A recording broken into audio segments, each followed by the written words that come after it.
الله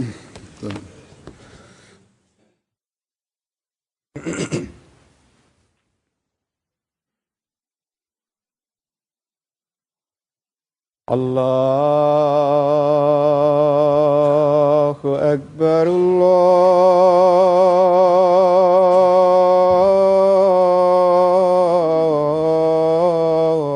الله أكبر الله أكبر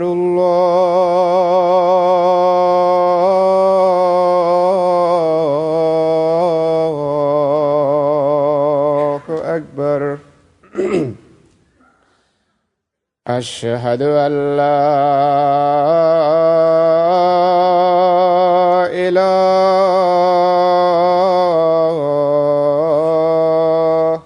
إلا الله. أشهد أن لا إله إلا الله. أشهد أن محمدًا رسول الله.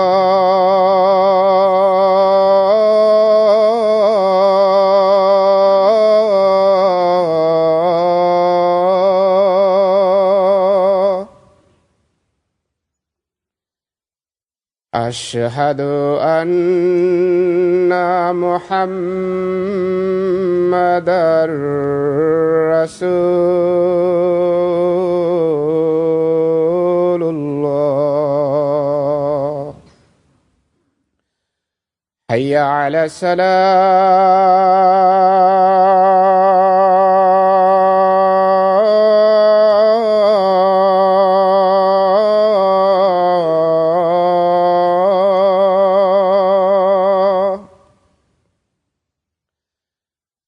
حي على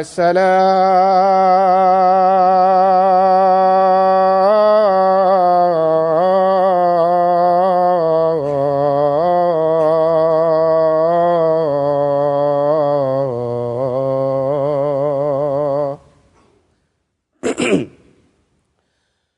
حي على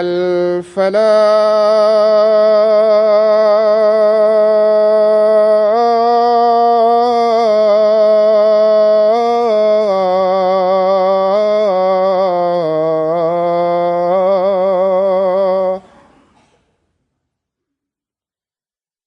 حي على الفلاح.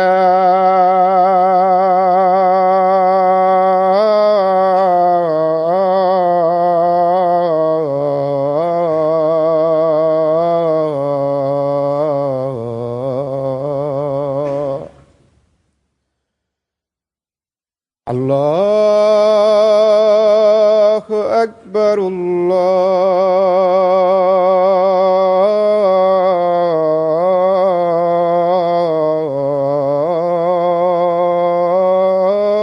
الله أكبر. لا إله إلا الله.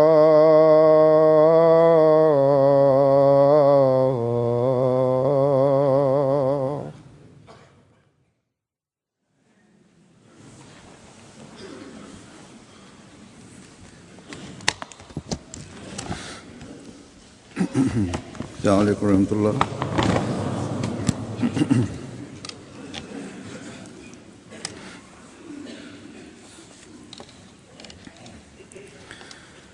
أشهد أن لا إله إلا الله وحده لا شريك له وأشهد أن محمدًا عبده ورسوله. أما بعد فأعوذ بالله من الشيطان الرجيم. بسم الله الرحمن الرحيم. الحمد لله رب العالمين الرحمن الرحيم مالك يوم الدين إياك نعبد وإياك نستعين اهدنا الصراط المستقيم صراط الذين أنعمت عليهم غير المغضوب عليهم ولا الضالين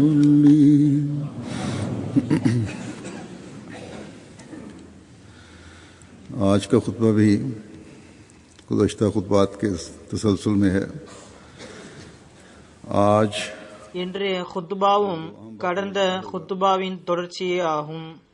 जो मुआशरे के இன்று சமூகத்தின் உரிமைகளை நிறைவேற்றுவது, சமூகத்திலிருந்து கூச்சல் குழப்பங்களை ஒழிப்பதற்கு, சமூகத்தின் அமைதியையும் சமாதானத்தையும் பரப்புவதற்கு, अदल और इंसाफ சமூகத்தில் நீதி நேர்மையை நிலைநாட்டுவதற்கு, अपने दिलों को மேலும் உள்ளங்களை அல்லாஹுவின் கட்டளைகளுக்கு கீழ் கொண்டு வருவதற்கு, और மேலும் வாக்குறுதிகளை நிறைவேற்றுவது தொடர்பான விஷயங்களை எடுத்துரைக்கக்கூடிய இரண்டு முக்கியமான விஷயங்களை எடுத்து கூறுவேன்.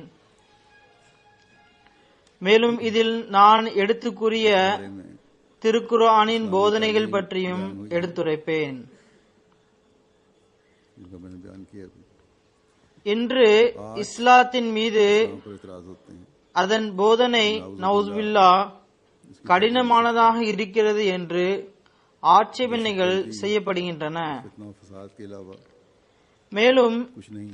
இதில் தீவிரவாதம் மற்றும் दिन पहले கூச்சல் குழப்பத்தை தவிர अमेरिकन வேறொன்றுமில்லை எனவும் கூறப்படுகின்றது. के इस्लाम ஒரு சில நாட்களுக்கு முன்பு அமெரிக்காவை சேர்ந்த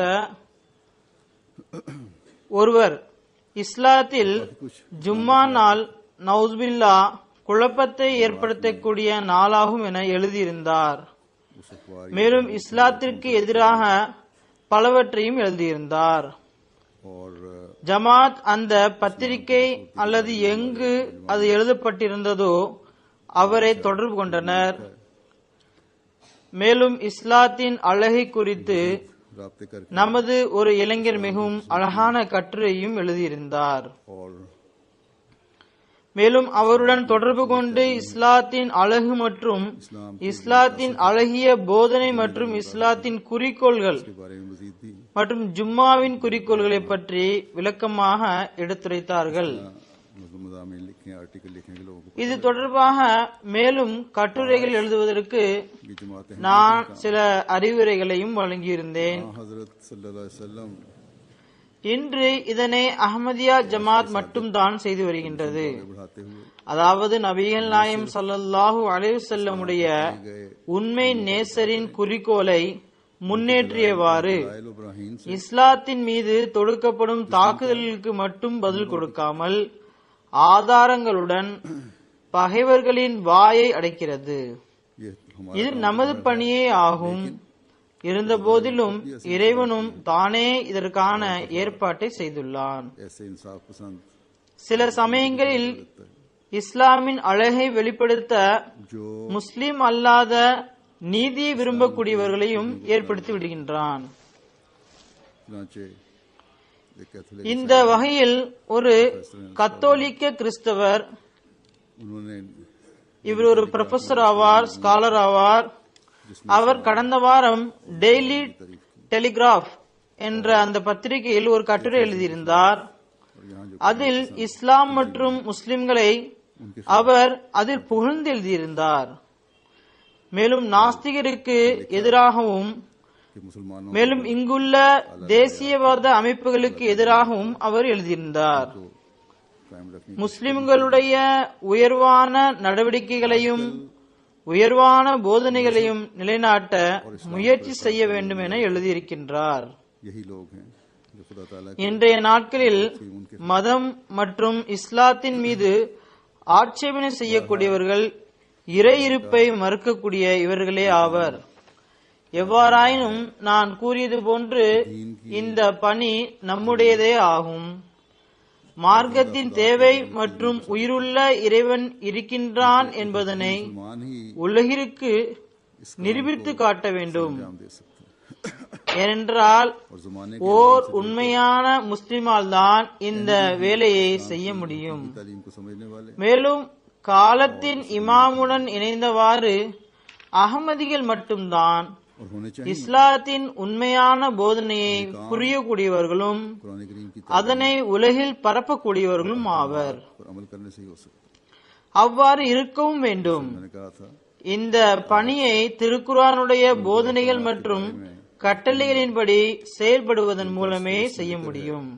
जो सूरह नाम நான் கூறியது போன்று அந்த 2 கட்டளைகளையும் பற்றி கூறுவேன். चंद खुद मुस्लिम जिक्र இது அதிகாரம் அன் ஆமின் வசனம் 152 மற்றும் 153 வந்துள்ள போதனைகளின் பட்டியலில் கூறப்பட்டுள்ளதாகும். ताला फरमाता है இதனை நான் கடந்த சில ஹுதுபாக்களில் எடுத்துரைத்து வருகின்றேன். दिलू वो लोग कान அதில் இன்று எடுத்துரைக்கப்பட வேண்டிய விஷயங்களில் முதல் விஷயம் बात நீதி மற்றும் நேர்மையுடன் தொடர்புடையதாகும். चाहे वो शख्स அல்லாஹ் தஆலா கூறுகின்றான், जिसके मुतालिक बात فَإِذَا قُلْتُمْ فَعْدِلُوا وَلَوْ كَانَ ذَا قُرْبَى. करते हैं அதாவது நீங்கள் பேசும்போது कुरान करीम में அவர் எவ்வளவு நெருக்கமானவராக இருந்தாலும் சரி நேர்மையை கடைபிடியுங்கள். நேர்மைக்கு பல்வேறு வகைகள் இருக்கின்றன. இதனை பற்றி திருக்குர்ஆனில் பல்வேறு இடங்களில் விளக்கமான கட்டளைகளும் உள்ளன. ताला ने दूसरी நெருங்கிய உறவினர்கள் பற்றி கொடுக்கப்படும் சாட்சியத்தை பற்றி அல்லாஹ் வேறொரு இடத்தில் மிகவும் விளக்கமாகவும் எடுத்துரைத்துள்ளான்.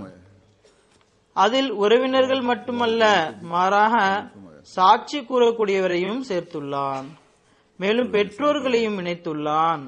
136 இது அதிகாரம் அன் நிசாவுடைய வசனம் 136 ஆகும். बिलकिस्त அதில் அல்லாஹ் கூறுகின்றான், लिल्लाह யா அய்யுஹல்லதீன ஆமனு கூனு கவ்வாமின பில் கிஸ்தி ஷுஹதாஅ லில்லாஹி गनियन வலவ் அலா அன்ஃபுசிக்கும் அவில் வாலிதைனி வல் அக்ரபீன் फला இன் யகுன் கனியன் அவ் ஃபகீரன் ஃபல்லாஹு அவுலா பிஹிமா बिमा तामलून ஃபலா தத்தபிஉல் ஹவா वो लोगो அன் தஅதிலு अल्लाह की खातिर के भाव فإن تلووا أو تؤرلوا فإن الله كان بما تعملون خبيرا. वालिदैन और करीबी रिश्तेदारों के खिलाफ அதாவது நம்பிக்கையாளர்களே, நீங்கள் நீதியினை நிலைநாட்டுவதில் நிலைத்திருங்கள். न करो உங்கள் சாட்சியம் से गुरेज करो உங்களுக்கோ உங்கள் பெற்றோருக்கோ अगर तुमने நெருங்கிய உறவினர்களுக்கோ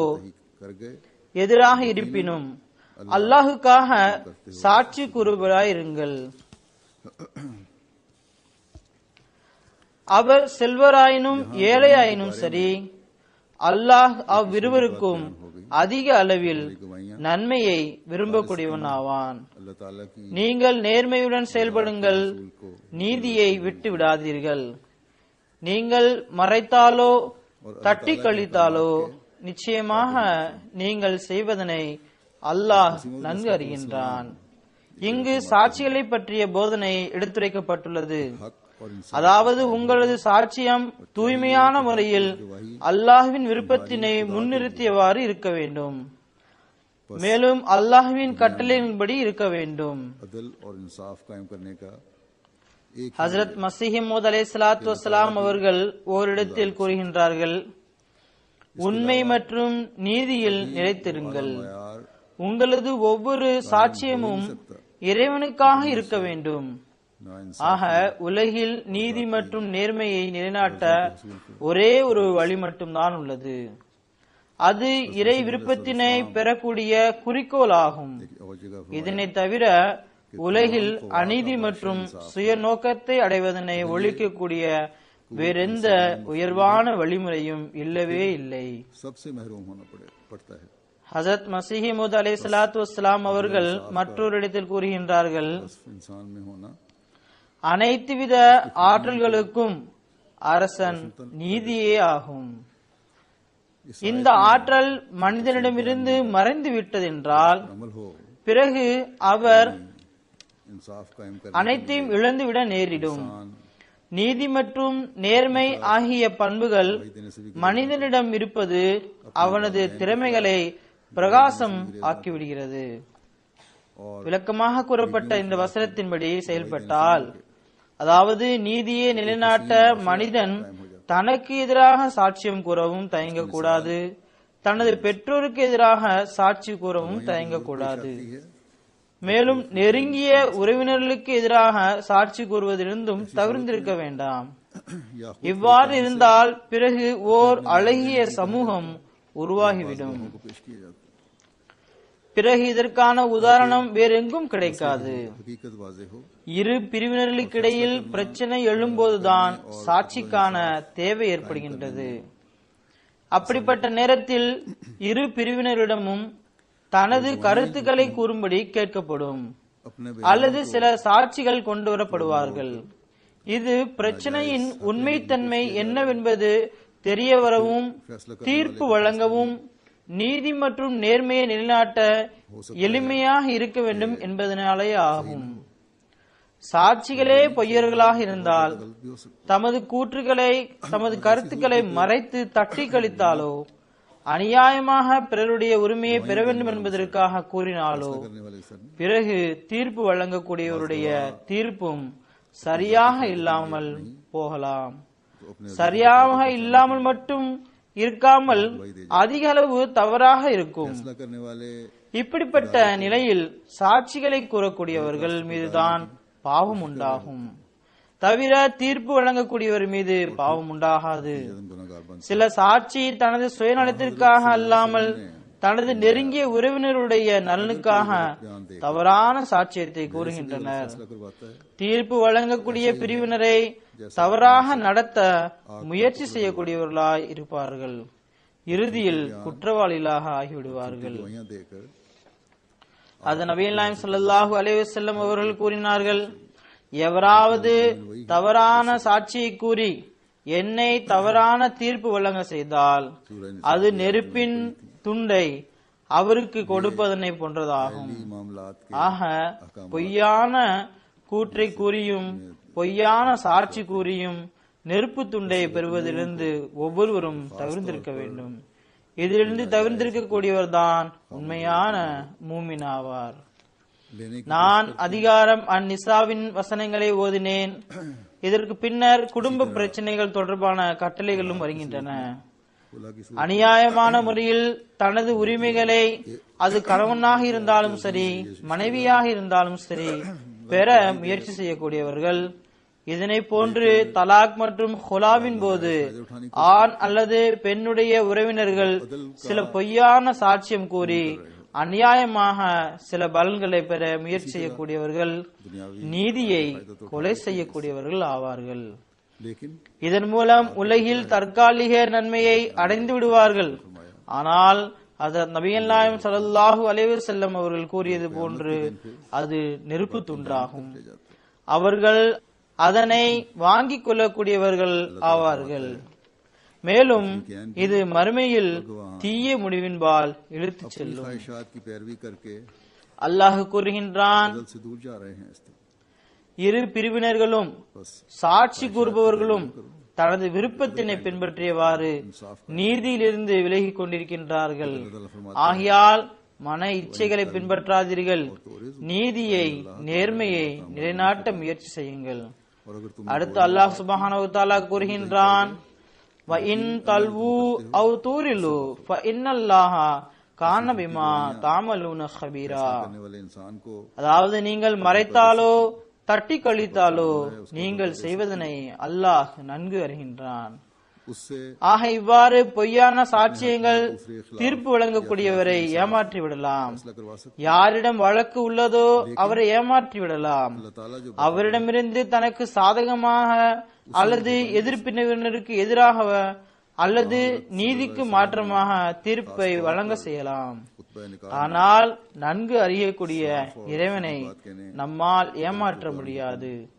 है उसके मुताबिक ஹஜ்ரத் நபிகள் நாயகம் ஸல்லல்லாஹு அலைஹி வஸல்லம் அவர்கள் குறிப்பாக நிக்காஹ் ஹுத்பாவில் திருக்குர்ஆனின் கட்டளையாகிய நேரான சரியான விஷயங்களை கூற வேண்டும் என்பதன் பக்கம் கவனம் ஊட்டியுள்ளார்கள். ஏனென்றால் திருமணத்தை முடிவு செய்யும் போதும் பரஸ்பரம் இணைந்து வாழக்கூடிய நேரத்திலும் ஏதாவது பிரச்சனை ஏற்பட்டால் அந்த நேரத்தில் கௌலு கௌலன் சதீதா, इसका छोड़ना அதாவது நேரிய பேச்சை கடைபிடிக்க வேண்டும். அதனை ஒருபோதும் விடக்கூடாது. அதனை விடுவது உங்களை இறையச்சத்திலிருந்து விலக்கிவிடும். ये मुआशरे இது உங்களை நீதி மற்றும் நேர்மையிலிருந்து விலக்கிவிடும். இது சமூகத்தில் குழப்பம் ஏற்பட காரணமாக அமையும். हमारे कदा நமது கலாவில், அதாவது நீதித்துறையில் ஹுலா மற்றும் தலாக் போன்ற பிரச்சனைகள் வரும்போது சிலவற்றை நானும் பார்த்திருக்கின்றேன். அதில் நீதியினை அடிப்படையாக கொண்ட, உண்மையினை அடிப்படையாக கொண்ட கருத்துக்கள் கூறுவதில்லை. சாட்சி கூறக்கூடியவர்களும் தனது சாட்சியத்தை இதன் அடிப்படையில் கொடுப்பதில்லை. இதனை போன்று கொடுக்கல் வாங்கல் பிரச்சனையும் உள்ளது. இதிலும் சிலர் தற்காலிக மற்றும் சுய லாபத்திற்காக இறை அச்சத்திலிருந்து விலகியவாறு நெருப்பு துண்டை பெறக்கூடியவர்களாக இருக்கின்றார்கள். நெருப்பு துண்டை பெறக்கூடியதனை பற்றியுள்ள ஹதீஸிலும் 2 சகோதரர்களுடைய சொத்து பிரச்சனையே கூறப்பட்டிருக்கின்றது. அவர்கள் ஹஜ்ரத் நபிகள் நாயகம் ஸல்லல்லாஹு அலைஹி வஸல்லமிடம் வந்தனர். அப்போது நபிகள் நாயகம் ஸல்லல்லாஹு அலைஹி வஸல்லம் அவர்கள், பேச்சு திறமையுடையவர் என்னிடமிருந்து தீர்ப்பினை தனக்கு சாதகமாக பெற்றுவிடலாம், ஆனால் நான் அவருக்கு கொடுப்பது நெருப்பு துண்டாகும். மறுமை நாளில் இதுதான் கொழுந்து விட்டெறியும் தீயாகும். चीख मारी और இதனை கேட்ட 2 சகோதரர்களும் சப்தமிட்டு அழத் தொடங்கினர். மேலும் எங்களுக்கு எதுவும் வேண்டாம் என்றனர். நாங்கள் எங்களது உரிமையை விட்டுக் கொடுக்கின்றோம், மற்றவர்களுக்கு கொடுத்து விடுகின்றோம் என்றனர்.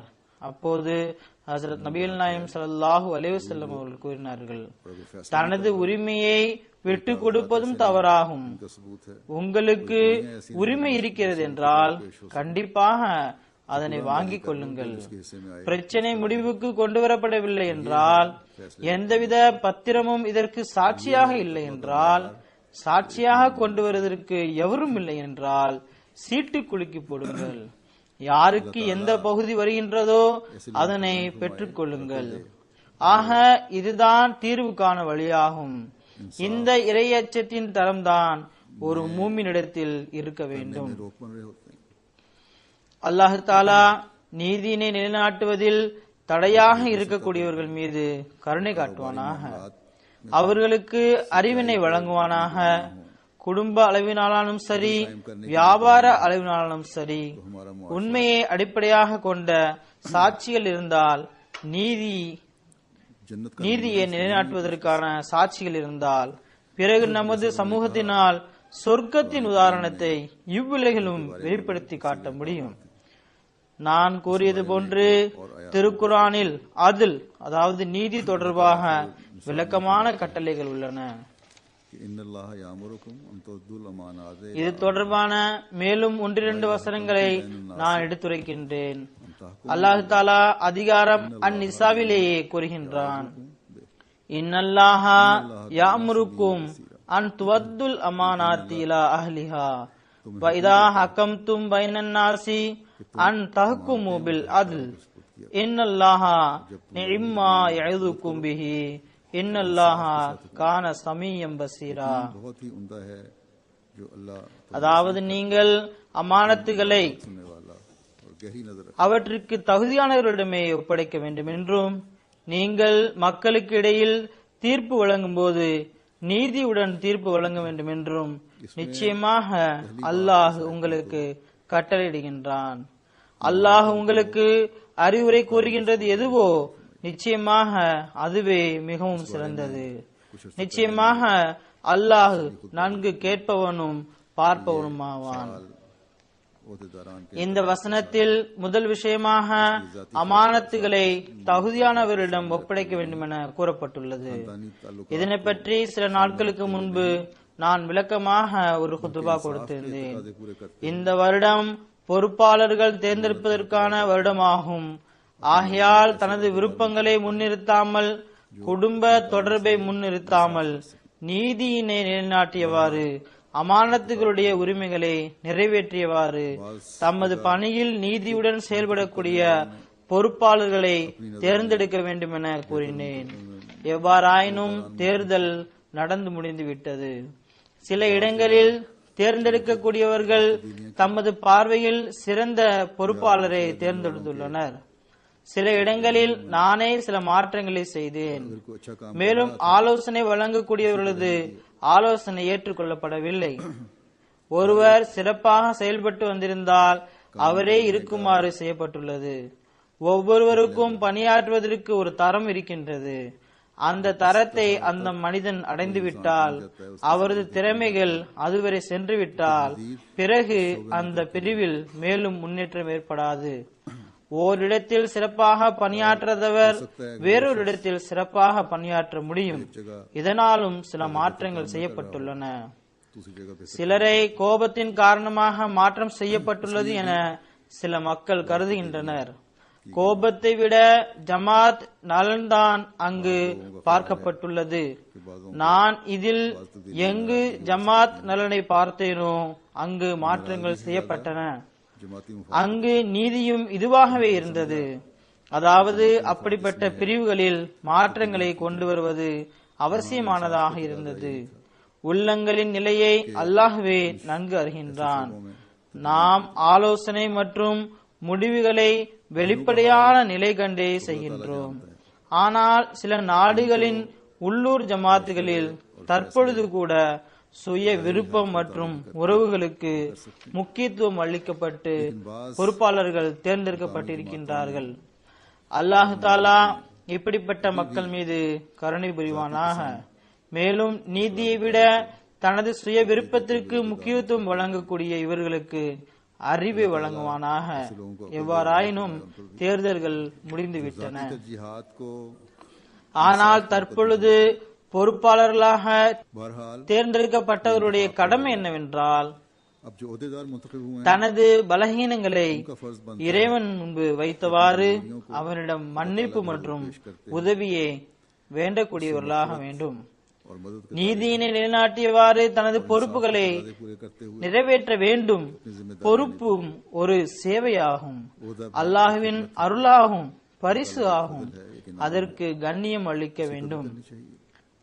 ஜமாத் சகோதரர்களுடன் பழகுவதிலும், அவர்களது பிரச்சனைகளை களைவதிலும், அவர்களது தர்பியத்தின்பால் கவனம் செலுத்துவதிலும், ஜமாத்தின் குறிக்கோளை அடைவதற்குரிய வழிகளில் நிகழ்ச்சிகளை ஏற்பாடு செய்வதிலும் நீதியுடன் நடக்க வேண்டும்.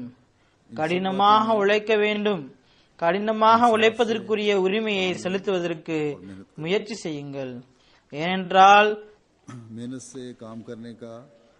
தஹக்குமு பில் அத்ல், நீதியுடன் தீர்ப்பு வழங்குங்கள் என்பதன் எதிர்பார்ப்பு தனது அனைத்து திறமைகளுடனும் ஆற்றல்களுடனும் மார்க்கத்திற்கு தொண்டாற்றுவதற்காக எந்த பணி தரப்பட்டாலும் அதனை செய்யும் போதுதான் நிறைவேறும். இதில் அனைத்து பொறுப்பாளர்களும் அடங்குவார்கள். உள்ளூர் அளவிலும் தேசிய அளவிலும் உள்ள பொறுப்பாளர்கள் அனைவரும் இதனை கவனத்தில் கொள்ள வேண்டும். ஜமாத்தின் நன்மை ஏனைய அனைத்து சுய பலனை விட்டும் உயர்ந்ததாக இருக்க வேண்டும், மேலானதாக இருக்க வேண்டும். இல்லையென்றால் நான் நன்கு பார்ப்பவனாக இருக்கின்றேன் என அல்லாஹ் கூறுகின்றான். நாம் ஒவ்வொரு நொடி பொழுதும் நாம் செய்யக்கூடிய செயல்கள் அவனுக்கு நன்றாக தெரியும். மேலும் அது கணக்கிடப்பட்டு வருகின்றது.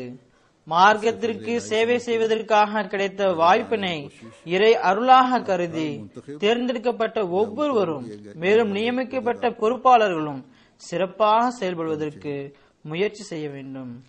அல்லாஹ் உலக தலைவர்களிடமும் கேட்பான், அவர்களிடம் விசாரணை நடைபெறும்.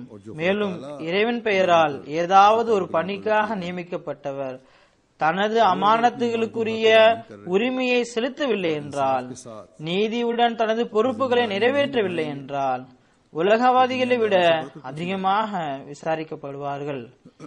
ஆக ஒவ்வொருவரும் இஸ்திக்பார் செய்தவாறு, அல்லாஹ்விடம் உதவியை வேண்டியவாறு, தன்னடக்கத்தை வெளிப்படுத்தியவாறு தனது பொறுப்புகளை நிறைவேற்றுவதற்கு முயற்சி செய்ய வேண்டும். அல்லாஹு தாலா அனைத்து பொறுப்பாளர்களும் சேவை செய்யக்கூடிய அனைவருக்கும் இதற்கான வாய்ப்பினை வழங்குவானாக. அடுத்ததாக நாம் பார்க்கின்றோம், குடும்ப சூழல், வியாபார பிரச்சனைகள், பொறுப்பாளர்களுக்கு இடையில் உள்ள பிரச்சனையில் நீதியை நிலைநாட்டிய பிறகு நேர்மையை நிலைநாட்டுமாறு இஸ்லாம் கூறுகிறது. இது எப்படிப்பட்டதாக தெரிகிறது என்றால், சமூகத்திலும் முழு உலகிலும் நீதி மற்றும் அமைதியினை நிலைநாட்டுவதற்குரிய கடமையாகும். அல்லாஹு தாலா அதிகாரம் அல் மாயிதாவின் 9வது வசனத்தில் கூறுகின்றான், யா அய்யுஹல்லதீன ஆமனு கூனு கவ்வாமீன லில்லாஹி ஷுஹதாஅ பில் கிஸ்தி வலா யஜ்ரிமன்னகும் ஷனானு கௌமின் அலா அல்லா தஅதிலு இதிலு ஹுவ அக்ரபு லித்தக்வா வத்தகுல்லாஹ இன்னல்லாஹ கபீரும் பிமா தஅமலூன். அதாவது, நம்பிக்கை கொண்டவர்களே, அல்லாஹுக்காக நீங்கள் நேர்மையான சாட்சி கூறுபவர்களாக நிலைத்து நில்லுங்கள். ஒரு சமுதாயத்தின் பகைமை உங்களை நீதியுடன் நடக்காதவாறு தூண்ட வேண்டாம். நீங்கள் நீதியுடன் நடந்து கொள்ளுங்கள். இதுதான் இறையச்சத்திற்கு மிக நெருங்கியது. அல்லாஹுக்கு அஞ்சுங்கள். நிச்சயமாக அல்லாஹ் நீங்கள் செய்பவற்றை நன்கறிகின்றான். உலகிலிருந்து கூச்சல் குழப்பத்தை ஒழிப்பதற்கு இது எவ்வளவு அழகிய போதனை என்பதனை பாருங்கள். இஸ்லாத்தின் மீது ஆட்சேபனை செய்யக்கூடியவர்கள் தனது உலக போதனைகளிலோ சட்டங்களிலோ அல்லது வேறெந்த மார்க்க போதனையிலும் இது போன்ற ஒரு அழகிய போதனையை எடுத்து காட்ட முடியாது. அல்லாஹு தாலா மூமின்களிடம் கூனு கவ்வாமீன லில்லாஹி, அதாவது அல்லாஹுக்காக நிலைத்திருங்கள். கவ்வாம் என்பதன் பொருள் தனது செயலை மிகவும் சிறந்ததாக எவ்வித குறையும் இல்லாமல் தொடர்ந்து செய்யக்கூடியவர் என்பதாகும். ஆக உண்மையான மூமின் இறைவனுக்காகவே பணியாற்றுகின்றார். பிறகு அதில் பின்னடைவு ஏற்படுவதற்கு முயற்சி செய்யவும் மாட்டார். மேலும் சோம்பல் அடையவும் மாட்டார். சுய லாபத்திற்கு கீழ் வாழவும் மாட்டார். அல்லாஹ் கூறுகின்றான், மூமினுடைய பணி நீதிக்கு ஆதரவாக சாட்சி அளிக்க வேண்டும் என்பதாகும். நேர்மைக்கான அளவு என்ன? நேர்மைக்கான அளவு மனைவி மற்றும் உறவினர்களுடன் மற்றும் நேர்மையுடன் நடந்து கொள்வது என்பது கிடையாது. தன்னுடன் தொழில் செய்யக்கூடியவர்களுடன் நேர்மையுடன் நடப்பது கிடையாது. தனது மேல் அதிகாரி மற்றும் தனக்கு கீழ் பணிபுரியக்கூடியவர்களுடன் நல்ல எண்ணத்துடன் பழகுவதும் நல்ல முறையில் பழகுவதும் நீதியுடன் நடப்பது மட்டும் கிடையாது. மாறாக எதிரிகளுடன் நேர்மையுடன் நடப்பதனை நேர்மையின் அளவாக அல்லாஹ் சுப்ஹானஹு வ தஆலா வைத்துள்ளான்.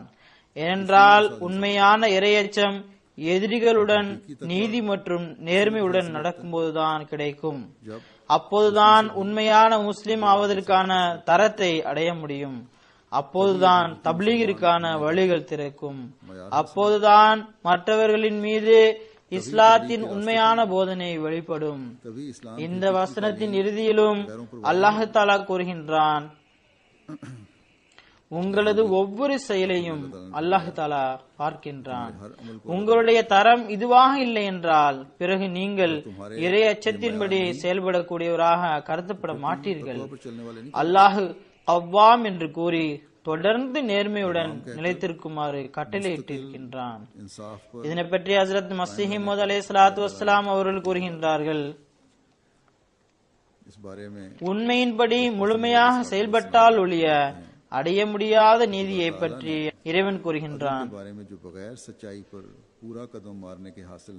லா யஜ்ரிமன்னக்கும் ஷனானு கௌமின் அலா அல்லா தஅதிலு இதிலு ஹுவ அக்ரபு லித்தக்வா. ஒரு சமுதாயத்தின் பகைமை உங்களை நீதியுடன் நடக்காதவாறு தூண்ட வேண்டாம். நீதியில் நிலைத்திருங்கள், இதில்தான் இறையச்சம் உள்ளது. உங்களுக்கு தெரியும், சமுதாயங்கள் அநியாயமாக கொடுமை இழைப்பதும், கஷ்டம் கொடுப்பதும், ரத்தம் சிந்த செய்வதும், மேலும் அபகரிப்பதும், மக்கத்து காபிர்களை போன்று பெண்களையும் குழந்தைகளையும் கொலை செய்வதும், பிறகு சண்டைகளிலிருந்து தவிர்த்திருக்கவில்லை என்றால் இப்படிப்பட்ட மக்களுடன் நீதியுடன் நடந்து கொள்வதென்பது எவ்வளவு கடினமாக இருக்கும். ஆனால் திருக்குர்ஆனுடைய போதனை இப்படிப்பட்ட எதிரியுடைய உரிமைகளை கூட எடுத்துரைக்கின்றது. நேர்மையுடன் நடந்து கொள்ள கட்டளையிட்டுள்ளது. ஆனால் யாரை பற்றி கூறுகின்றார்களோ அவர்களை பார்த்து கூறுகின்றார்கள், நீங்கள் போராமையின் குழியில் வீழ்ந்து கிடக்கின்றீர்கள். பிறகு இப்படிப்பட்ட பரிசுத்தமான விஷயங்களை எவ்வாறு புரிவீர்கள்? இஞ்சிலில் தனது எதிரியுடன் அன்பு கொள்ளுங்கள் என எழுதப்பட்டுள்ளது. ஆனால் சமுதாயத்தின் பகைமை மற்றும் அநீதி உங்களை நேர்மை மற்றும் உண்மையை கடைபிடிப்பதில் தடையை ஏற்படுத்த வேண்டாம் என்ற போதனை இஞ்சிலில் இடம்பெறவில்லை. நான் உண்மையாகவே கூறுகின்றேன், எதிரிகளுடன் அன்புடன் நடப்பது எளிதானதாகும். ஆனால் எதிரிகளின் உரிமைகளை பாதுகாப்பது, பிரச்சனைகளின் போது நீதி மற்றும் நேர்மையை விடாமல் இருப்பது மிகவும் கஷ்டமாகும். இது பெருந்தன்மை மிக்கவர்களின் பணியாகும். பெரும்பான்மையினர் தனது எதிரிகளுடன் அன்புடன் தான் பழகுகின்றார்கள், மிகவும் கனிவுடன் பேசவும் செய்கின்றனர். ஆனால் அவர்களது உரிமையை அமுக்கி விடுகின்றனர். ஒரு சகோதரர் மற்றொரு சகோதரருடன் அன்பு கொள்கின்றார். அன்பு என்ற திரையில் ஏமாற்றி அவரது உரிமையை அமுக்கி விடுகின்றார். உதாரணமாக, வியாபாரத்தில் ஒரு பங்காளி உள்ளார். தந்திரமாக அவரது பெயரை அரசாங்க ரிக்கார்டில் இருக்கக்கூடிய பத்திரத்திலோ பொருட்களிலோ எழுதுவதில்லை. மற்றபடி அவருடன் அன்புடன் பழகுகின்றார். இவ்வாறு இந்த அளவில் நீதியை மாய்த்துக் கொள்கின்றார். ஆக இறைவன் இந்த வசனத்தில் அன்பை குறித்து கூறவில்லை, மாறாக அன்பின் தரத்தை கூறியுள்ளான். இறைவன் அன்புடன் பழகுங்கள் என்று கூறவில்லை, மாறாக அன்பிற்கு இருக்க வேண்டிய தரத்தை கூறியிருக்கின்றான். நேர்மைதான் அந்த தரமாகும். அல்லாஹ் கூறுகின்றான், எவன் ஒருவன் தனது கொடிய பகைவனுடன் நேர்மையுடன் நடப்பானோ, உண்மை மற்றும் நீதியினை விடமாட்டானோ, அவன்தான் உண்மையான அன்பு செலுத்துவன் ஆவான். ஆக இதுதான் அந்த தரமாகும். இதனை பெறுவதற்கு நாம் முயற்சி செய்ய வேண்டும். நீதி மற்றும் நேர்மையினை நிலைநாட்டிய பிறகு பல்வேறு சந்தர்ப்பங்களில் பல்வேறு பிரிவினை குறித்து நான் விஷயங்களை எடுத்து கூறினேன். அடுத்ததாக அல்லாஹ் சுப்ஹானஹு வ தஆலா கட்டளையிடுகின்றான், வபி அஹ்தில்லாஹி அவ்ஃபு, அல்லாஹ்வுடன் செய்த உடன்படிக்கையினை நிறைவேற்றுங்கள். இஸ்லாத்தின் மற்றொரு அழகிய போதனை மற்றும் இறைவனது முக்கியமான கட்டளின்பால் இங்கு கவனமூட்டப்பட்டிருக்கின்றது. அதாவது அனைத்து கட்டளின்படி அமல் செய்வது மனிதனது ஒழுக்க மற்றும் மார்க்க அழகிற்கு அவசியமானதாகும். மேலும் அல்லாஹு தாலா திருக்குர்ஆனில் பல்வேறு இடங்களில் தேவைக்கேற்ப பல்வேறு கட்டளைகளை எடுத்துரைத்துள்ளான். அதில் இதனையும் கூறுகின்றான், அல்லாஹுக்காக அல்லது அல்லாஹின் விருப்பத்திற்காக இந்த பணியை செய்ய வேண்டும். இது உங்களது உள்ளம் பரிசுத்தமாக இருக்கும் போதுதான் நடைபெறும். உங்களது உள்ளம் நான் செய்யக்கூடிய ஒவ்வொரு செயலும் நான் எனது இறைவனுடன் செய்த உடன்படிக்கையை நிறைவேற்ற வேண்டும் என்ற உணர்வுடன் செய்யும் போதுதான் நடைபெறும். அல்லாஹுடன் ஒரு மூமின் செய்த மிகப்பெரிய வாக்குறுதி ஒரு அஹ்மதியுடைய உடன்படிக்கை என்னவென்றால் அது பையத் உடன்படிக்கை ஆகும். இந்த வாக்குறுதியின் உண்மையை நாம் புரிந்துவிட்டால் பிறகு தானாகவே எல்லா கட்டளையின்படி அமல் செய்வதற்கும் நன்மைகளின் பக்கம் கவனம் ஏற்படும். ஹஜ்ரத் மஸீஹ் மவ்ஊத் அலைஹிஸ்ஸலாத்து வஸ்ஸலாம் அவர்கள் பையத் நிபந்தனையில் நம்மிடம் செய்த உடன்படிக்கையில் அதில் எவ்வாறு நம்மை முழுமையாக கட்டுப்பட செய்துள்ளார்கள் என்றால் அதனை அவ்வப்போது நினைவூட்டிக் கொண்டே இருந்தால் அஹ்மதிய சூழல் எல்லா விதமான தீமைகளிலிருந்தும் தூய்மை அடைய முடியும். பையத் நிபந்தனையில் நாம் என்ன உடன்படிக்கையை செய்கின்றோம் என்பதனை சுருக்கமாக நான் கூறுகின்றேன். முதல் விஷயம், வாழ்வின் இறுதி மூச்சு வரை இணை வைக்க கூடாது. இணை வைத்தல் பல்வேறு வகையில் உள்ளன. அதனை பற்றி முன்பே விளக்கமாக கூறப்பட்டு விட்டது. ரமலான் மாதத்தின் ஆரம்ப குத்பாவில் இதனை பற்றி கூறினேன். அடுத்தது பொய், விபச்சாரம், தீய பார்வை, கட்டுப்படாமை, தீமை, அநீதி இழைத்தல், நம்பிக்கை துரோகம் செய்தல், குழப்பம் விளைவித்தல், கிளர்ச்சி செய்தல் ஆகியவை தீமைகள் என்ற விஷயத்தின் கீழ் இங்கு கூறப்பட்டு விட்டது. இவற்றை ஒருபோதும் தம் மீது மேலோங்கி விடக்கூடாது. அடுத்து தொழுகையை நிறைவேற்றுதல், தரூத் ஓதுவது, இஸ்திக்ஃபாரின் பக்கம் அழுத்தம் செலுத்துவது, தொடர்ந்து செய்து வருவது ஆகும். தன் மீதுள்ள இறைவனின் கருணைகளை நினைவில் கொள்வது, இதற்காக அவனை புகழ்வது ஆகியவை இருக்கின்றன. பாகிஸ்தானின் மோசமான நிலையினால் இங்கு பலரும் வந்திருக்கின்றனர். அவர்கள் மீது அல்லாஹ் மாபெரும் கருணை புரிந்திருக்கின்றான், சுதந்திரம் அளித்துள்ளான், பொருளாதார ரீதியில் சிறந்து விளங்கவும் செய்துள்ளான். ஆக இந்த விஷயத்திற்காக ஆணவம் அல்லது தற்பெருமை கொள்வதற்கு பகரமாக அல்லாஹ்வை புகழ வேண்டும். அவனது பேருதவிகளுக்கு நன்றி செலுத்த வேண்டும். அடுத்து எவருக்கும் எந்த விதமான கஷ்டமும் கொடுக்க கூடாது. அல்லாஹுடன் விசுவாசமான தொடர்பு கொள்ளுதல் மற்றும் ஒருபோதும் மனங்கோணாமல் இருப்பது ஆகும். அல்லாஹ் தஆலா அருள்களை வழங்கும் போது அவனுக்கு நன்றி செலுத்துவதும், சில சோதனைகளை கடக்க வேண்டியது வந்தாலும் கூட மனங்கோணாமலும் இருப்பது. அடுத்து உலக சடங்குகளிலிருந்து தன்னை விலக்கி எல்லா விதமான மன இச்சைகளிலிருந்தும் தன்னை பாதுகாத்து அல்லாஹ் தஆலா மற்றும் அவனது ரசூல் ஸல்லல்லாஹு அலைஹி வஸல்லமுடைய போதனையின்படி அமல் செய்வதாகும். அடுத்து தற்பெருமையையும் அகம்பாவத்தையும் விட்டுவிட்டு பணிவு மற்றும் தன்னடக்கத்தினை மேற்கொள்வதாகும். இஸ்லாத்தின் கண்ணியத்தை தனது உயிர், பொருள் மற்றும் குழந்தைகளை விட விருப்பமானதாக கருதுவதாகும். படைப்பினங்களுடன் அனுதாபம் மற்றும் மனித குலத்திற்கு நன்மை பயப்பதற்காக தனது அனைத்து ஆற்றல்களுடன் முயற்சி செய்வது, படைப்பினங்களுக்கு சேவை செய்யக்கூடிய மனப்பான்மையை மிக அதிகமாக உருவாக்கிக் கொள்வது ஆகும். அடுத்ததாக கூறுகின்றார்கள், ஹஜ்ரத் மஸீஹ் அலைஹிஸ்ஸலாத்து வஸ்ஸலாமுடன் அன்பு மற்றும் கட்டுப்படுதலில் வழக்கத்திற்கு மாற்றமான உதாரணத்தை நிலைநாட்டுவது. அதற்கு முன் எந்த விஷயத்திற்கும் இந்த அளவு முக்கியத்துவம் அளிக்காமல் இருப்பது. ஆக இதுதான் நாம் அஹ்மதியத்தில் இணைந்து செய்துள்ள உடன்படிக்கை ஆகும்.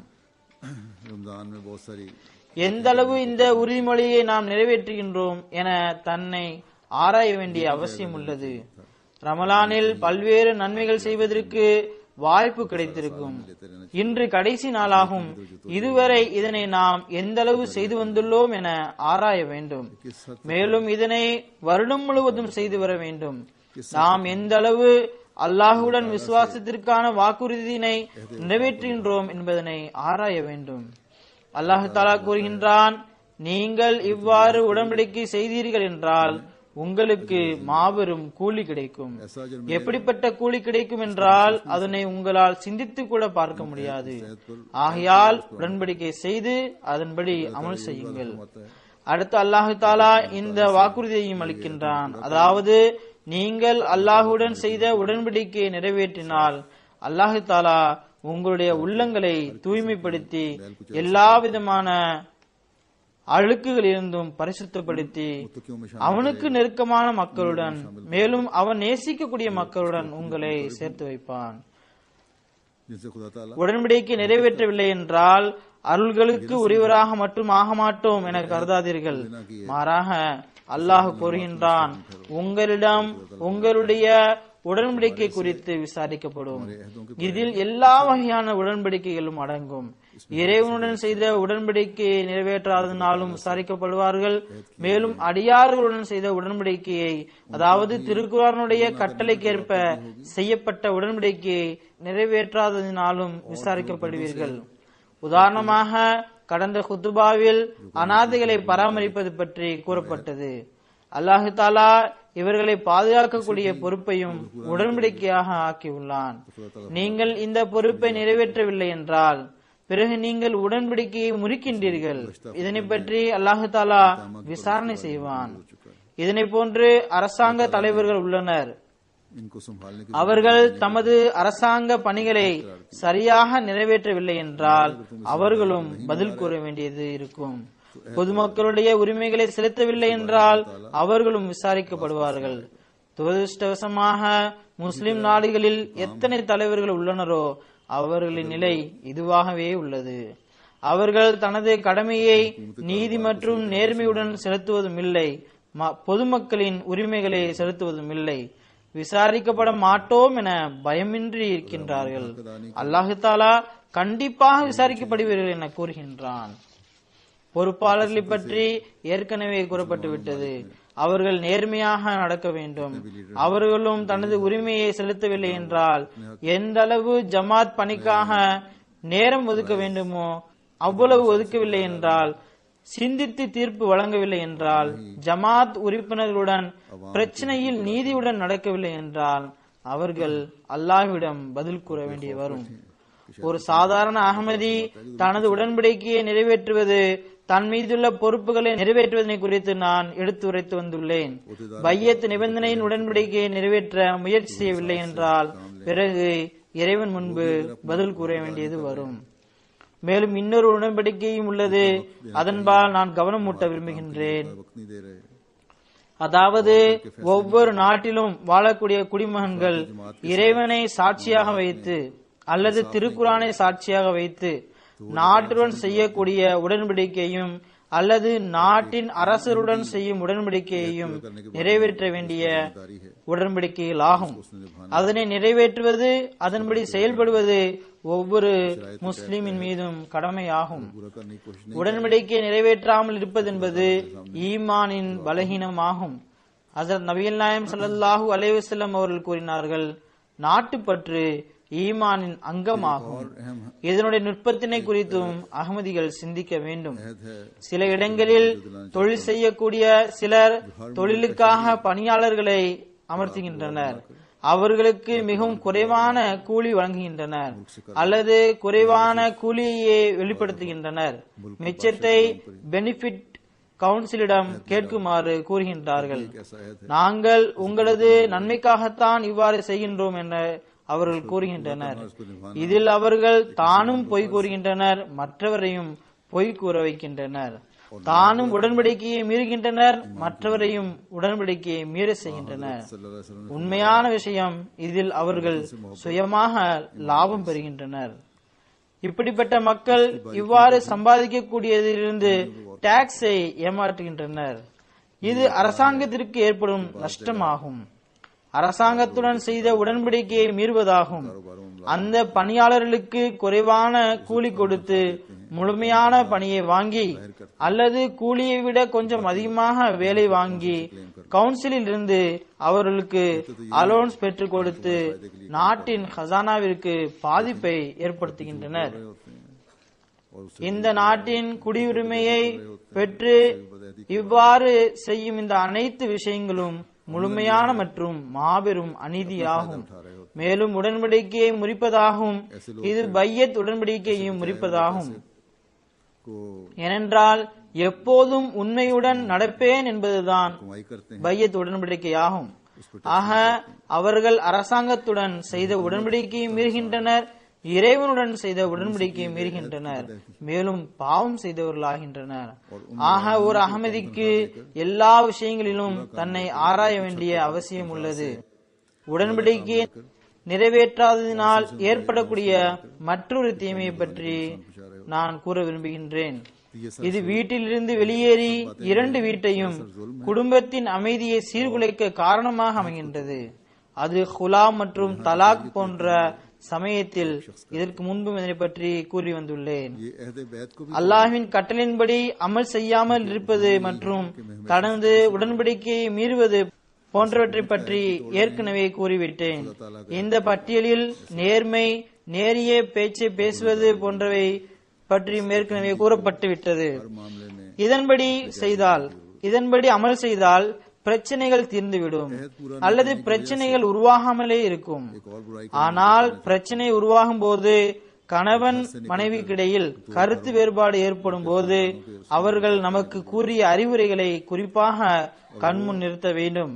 குறிப்பாக கணவன் அவ்வாறு செய்ய வேண்டும். अल्लाह ताला के हुक्म அல்லாஹ் தஆலா கூறுகின்றான், வயின் அருத்தும் முஸ்திப்தால ஜௌஜிம் மகான ஜௌஜின் வ ஆர்தைத்தும் இஹ்தாஹுன்ன கின்தாரன் ஃபலா தாஹுசு மின்ஹு ஷையன் जिस पर अगर अमल அதாஹுசுனஹு புஹ்தானம் வ இஸ்மம் முபீனா आराम से வ கைஃப தாஹுசுனஹு வகத் அஃஸா பஅதுகும் இலா பஅதிம் வ அஹ்ஸன மின்கும் மீசாகன் வலிஸா. அதாவது நீங்கள் जो हमें नसीहत फरमाई है ஒரு மனைவியின் இடத்தில் மற்றொரு மனைவியை மாற்றிக்கொள்ள விரும்பும் நிலையில் நீங்கள் अल्लाह ताला फरमाता அவர்கள் ஒருத்திக்கு பொருட்குவியல் ஒன்றை கொடுத்திருந்தாலும் அதிலிருந்து சிறிதும் திரும்ப எடுத்துக் கொள்ளாதீர்கள். நீங்கள் அதனை அவதூறினாலும் மிக வெளிப்படையான பாவத்தாலும் தான் எடுத்துக்கொள்வீர்களா? நீங்கள் உங்களுக்குள் ஒருவருக்கொருவர் இணைந்திருக்கவும் மனைவியர்களாகிய அவர்கள் உங்களிடம் உறுதி வாய்ந்த ஓர் உடன்படிக்கையை பெற்றிருக்கும் செய்யும் நிலையில் நீங்கள் அதை और अगर எவ்வாறு எடுத்துக்கொள்வீர்கள்? तुमने का इरादा करो और तुम इनमें से एक को ढेरों माल भी दे चुके हो இங்கு நம்மிடத்தில் ஹுலா மற்றும் தலாக் பிரச்சனையில் இந்த கட்டளையின்படி செயல்பட முயற்சித்தால் பிறகு கசாவில் நீண்ட நாட்களாக நடைபெறக்கூடிய சண்டைகள் நடைபெறாது. சிலர் தலாக் கொடுத்த பின்னர் இட்டுக்கட்டையும் கூறுகின்றனர். இது வெளிப்படையான பாவ செயலாகும். அது உண்மையாகவே இருந்தாலும் கூட விஷயத்தினை இறைவனிடம் விட்டுவிட வேண்டும். அதற்கும் அதாவது சாட்சிகளுக்கும் பல்வேறு நிபந்தனைகள் உள்ளன. இரண்டாவது முக்கியமான விஷயம் திருமணம் ஓர் உடன்படிக்கையாகும். இது ஆணும் பெண்ணும் செய்து கொள்ளும் உடன்படிக்கையாகும். கணவன் மனைவிக்கிடையில் இந்த உடன்படிக்கை நடைபெறுகிறது. அல்லாஹ் தஆலா கூறுகின்றான், இது தனிமையில் ஏற்படுத்திக் கொள்ளும் உடன்படிக்கையாகும். இதற்கு வெளிப்படையான எந்த ஒரு சாட்சியும் இருப்பதில்லை. ஆனால் இந்த உடன்படிக்கையையும் நிறைவேற்றுவது அவசியமாகும். இறைவன் எல்லா இடங்களிலும் இருக்கின்றான். ஏதாவது ஒரு காரணத்தினால் இந்த உடன்படிக்கையை முறிக்கிறீர்கள் என்றாலும் இந்த பந்தத்தை முடிக்கின்றீர்கள் என்றாலும் தனிமையில் ஏற்பட்ட விஷயங்களை பாதுகாத்துக் கொள்ளுங்கள்.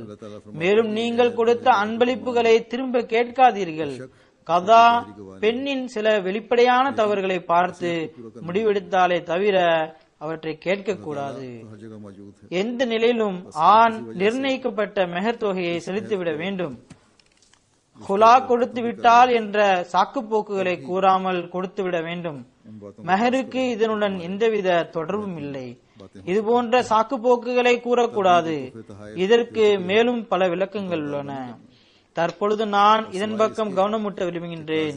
அதாவது ஆணும் பெண்ணும் திருமணம் என்பது ஓர் உடன்படிக்கை ஆகும் என்பதனை நினைவில் வைத்துக் கொள்ள வேண்டும். मेहर अदा करना चाहिए அதனை முடிந்தவரை நிறைவேற்ற முயற்சி செய்ய வேண்டும்.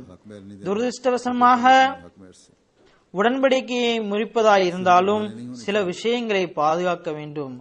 ஒருவர் மற்றவரது ரகசியத்தை பாதுகாக்க வேண்டும். कि मर्द और औरत को ये याद रखना चाहिए இங்கு பெண்ணுக்கும் சமமான உரிமை கொடுக்கப்பட்டிருக்கின்றது.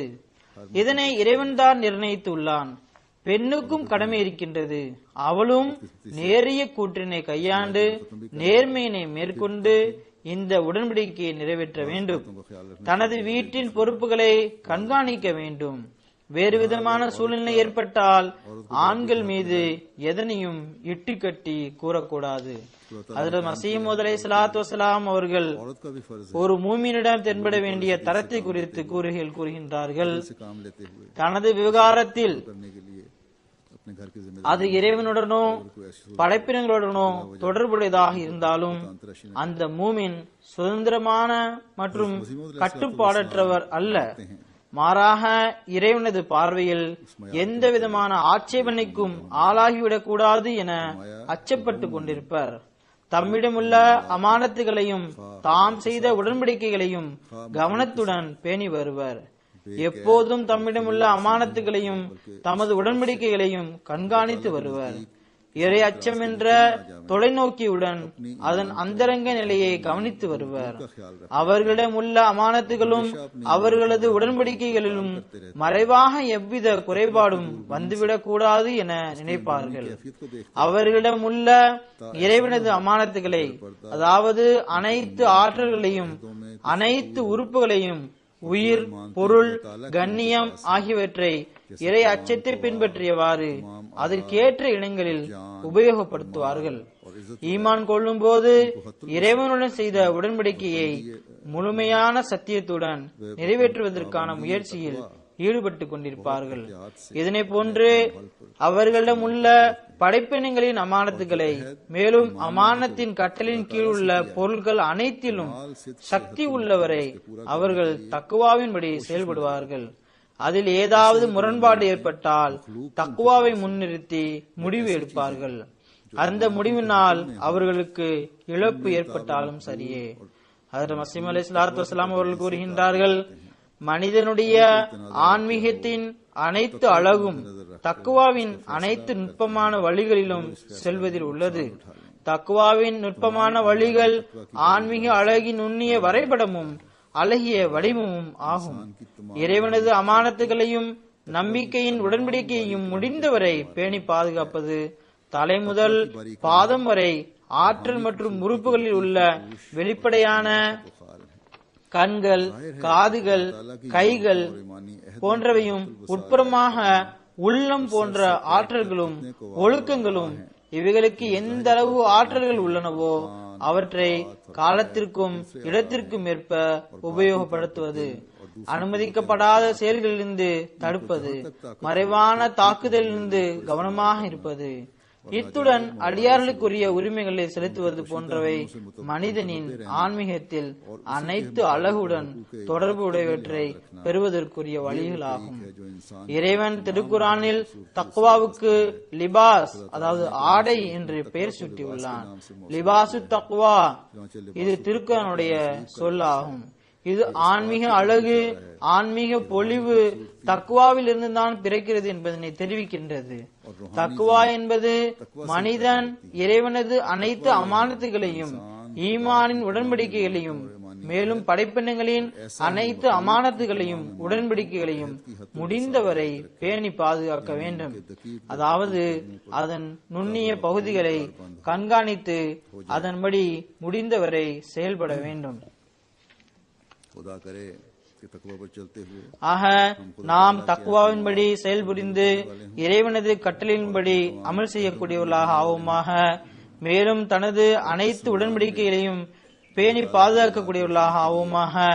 மேலும் இந்த ரமலானில் நாம் அல்லாஹ்வின் விருப்பத்தினை பெறுவதற்கு செய்த முயற்சிகளில் தொடர்ந்து நிலை பெறக்கூடியவர்களாக ஆவோமாக. இன்றைய ஜும்மாவை ஜும்மாத்துல் விதா என்று கருதி தொழுது ரமலான் மாதத்தில் நன்மைகள் செய்து இது போதும் என்று இருந்துவிடக் கூடாது. நன்மையினை தொடர்ந்து செய்து வரக்கூடியவரும் தனது உடன்படிக்கையை பேணி பாதுகாப்போருமே மூமின் ஆவார் என அல்லாஹ் சுப்ஹானஹு வ தஆலா கூறுகின்றான். இந்த ரமலான் நம்மை எண்ணற்ற அருள்குரியவராக ஆக்கிவிட்டு செல்லட்டுமாக. திருக்குரானில் கூறப்பட்டுள்ள இறை கட்டளைகளை முன்பை விட அதிகமாக புரியக்கூடிய நிலை நம்மில் உருவாகட்டுமாக. நான் சில கட்டளைகளை உதாரணமாக எடுத்துரைத்தேன். இந்த வகையில் நம்மில் ஒவ்வொருவரும் இதனை தேட வேண்டும். அப்போதுதான் நாம் உண்மையாக ரமலானிலிருந்து பலன் பெற்ற மக்களை சேர்ந்தவராக ஆக முடியும். அல்லாஹ் நம்மில் பலரை இதிலிருந்து பலன் பெற்றவர்களாக ஆக்குவானாக. மேலும் பலன் பெற்றுக் கொண்டே செல்பவர்களாக ஆக்குவானாக. அல்ஹம்துலில்லாஹ் நஹ்மதுஹு வ நஸ்தஈனுஹு வ நஸ்தக்ஃபிருஹு வ நு'மினு பிஹி வ நதவக்கலு அலைஹி ونعوذ بالله من شرور أنفسنا ومن سيئات أعمالنا من يهده الله فلا مضل له ومن يضلله فلا هادي له ونشهد أن لا إله إلا الله ونشهد أن محمدا عبده ورسوله عباد الله رحمكم الله إن الله يأمر بالعدل والإحسان وإيتاء ذي القربى وينهى عن الفحشاء والمنكر والبغي يعظكم لعلكم تذكرون اذكروا الله يذكركم وادعوه يستجب لكم ولذكر الله أكبر.